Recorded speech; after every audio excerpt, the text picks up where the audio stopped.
The issue of women in cardiovascular disease is one that has received increasing attention in recent years with the launch of the Go Red for Women campaign. The Go Red for Women campaign was initially launched in the United States to draw attention to the fact that the leading cause of death among women is actually heart disease, but most women are not aware of that. Through Go Red for Women, numbers of women who are aware of that have increased dramatically. Women tend to be underrepresented, not just in clinical trials around cardiovascular disease.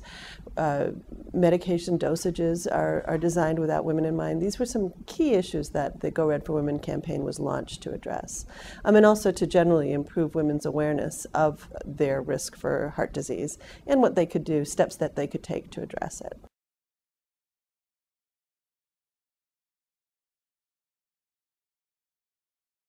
The Go Red for Women campaign has shown real results in countries like the United States, where it was initially launched, and in some of the 40 other countries where the World Heart Federation enables its members to run Go Red for Women campaigns. We've seen changes in awareness of heart disease as the leading cause of death in a number of countries where our members are actively running campaigns. However, the work is only beginning. There's clearly a need for, first of all, much more research, much better resources, and much more funding to address the issue of heart disease in women.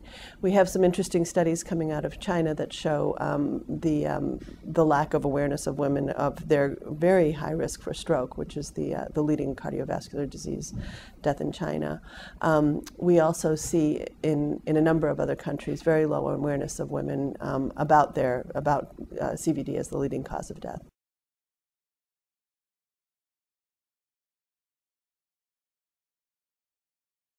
A recent study in The Lancet, which was led by Salim Yusuf, was looking at actually barriers to multi-drug therapy for cardiovascular disease. It's a secondary prevention approach. After someone has either been identified as high risk for CVD or has had an event, the standard therapy is that they're put on a multi-drug regimen, which includes aspirin and statins.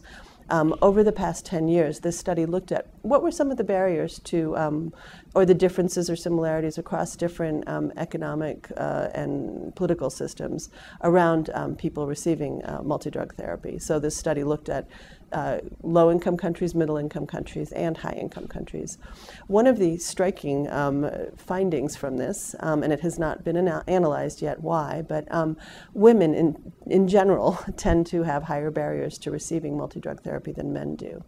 So whether it's in a low-income country, a middle-income country like China, or a high-income country, it was found that women tend to be given less multi-drug therapy, not to stay on it for as long, to be given far less counseling around it. So clearly there's a lot of barriers that need to be explored here, because the reality is that as many women as men die of cardiovascular disease, so very clearly it's an equal burden for both genders, and yet the outreach to women has far lagged behind the outreach to men around addressing CVD.